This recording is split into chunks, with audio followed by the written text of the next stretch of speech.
অনেক মায়েরা আছেন সন্তানকে ভাইরাল হুজুর বানাইতে চান।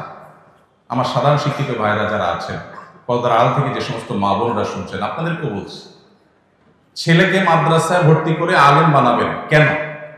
উদ্দেশ্য কি? অনেক মায়েরা আছেন সন্তানকে ভাইরাল হুজুর বানাইতে চান, যে তার সন্তান পপুলার আলেম হবে। আপাত দৃষ্টিতে শুনতে মনে হয় যে খারাপ কি, কিন্তু এটার পেছনে দুনিয়াবি গন্ধ আছে, এটার পিছনে ভয়ঙ্কর একটা রোগ আছে, ব্যাধি আছে। আমার ছাত্র ভাইরা যারা শুনছেন তারা হয়তো মনে করবেন, ভাই নিজে ভাইরাল হয়ে গেছেন তো এখন আর আমাদের ভাইরাল হওয়াটা চান না। যদি কাউকে জুহুদের ওয়াজ করি, বলে ভাই আপনাদের তো অনেক হয়ে গেছে পয়সা করি, এই জন্য আমাদেরকে এখন জুহুদের ওয়াজ করেন। ভাইরা আমার, আল্লাহ রাব্বুল আলামিন আমাদেরকে দ্বীনে ইলম অর্জন করার এই নেয়ামত যাদেরকে দান করেছেন, এই নেয়ামতটা অনেক বড় নেয়ামত। শয়তান এটাকে নষ্ট করার জন্য সবচেয়ে বেশি যে অস্ত্র ব্যবহার করে সেটা হলো আমাদের নিয়তের ভিতরে ভেজাল ঢুকাই দেওয়া। এই জন্য আমাদের নিয়তগুলো খাঁটি হইতে হবে। আমি বলছিলাম যে সমস্ত মা বাবা, এখানে অনেক জেনারেল শিক্ষিত ভাইয়েরা আছেন, মুরব্বীরা আছেন, মায়েরা পর্দার আড়াল থেকে শুনছেন, তাদেরকে বলছি, সন্তানদেরকে মাদ্রাসা ভর্তি করাবেন।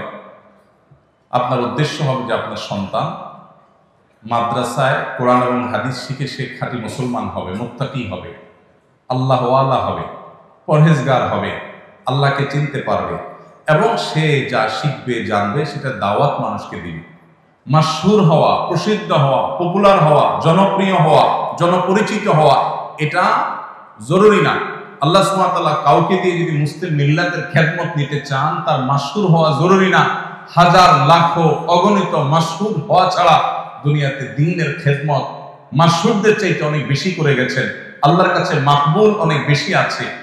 বিশেষ করে সোশ্যাল মিডিয়ার এই সময়টাতে আমাদের মাদ্রাসার ছাত্র ভাইদেরকে এই কথা বোঝানো বড় কঠিন।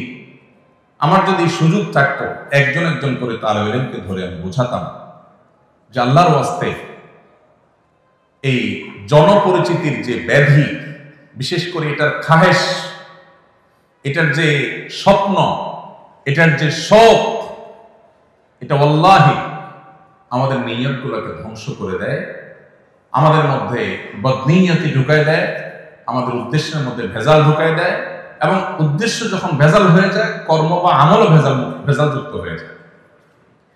এই জন্য আপনাদের প্রতি আমার প্রথম অনুরোধ, যদি আপনারা এই যুগের চ্যালেঞ্জ মোকাবেলার উপযোগী আলেম এবং দায়ী হতে চান, সর্বপ্রথম শর্ত হলো নিয়তকে খালেস হতে হবে।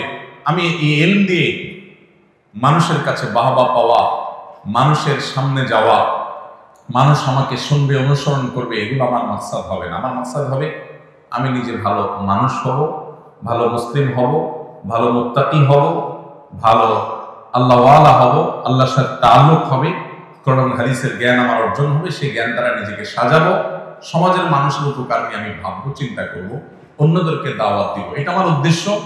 আল্লাহ সুবহানাহু ওয়া তাআলা যদি এই উদ্দেশ্য পূরণের জন্য আমাকে মাশহুর করেন, আলহামদুলিল্লাহ। আল্লাহ যদি গায়রে মাশহুর রেখে আমার খেদমত দিতে চান, তাও আলহামদুলিল্লাহ। আল্লাহ যেটা আমার জন্য কল্যাণে সেটা করেন। আমার উদ্দেশ্য কোনো মাশহুর হওয়া নয়। আল্লাহ তাআলা আমাদেরকে এরকম নিয়তগুলোকে খালিস করার তৌফিক দান করুন।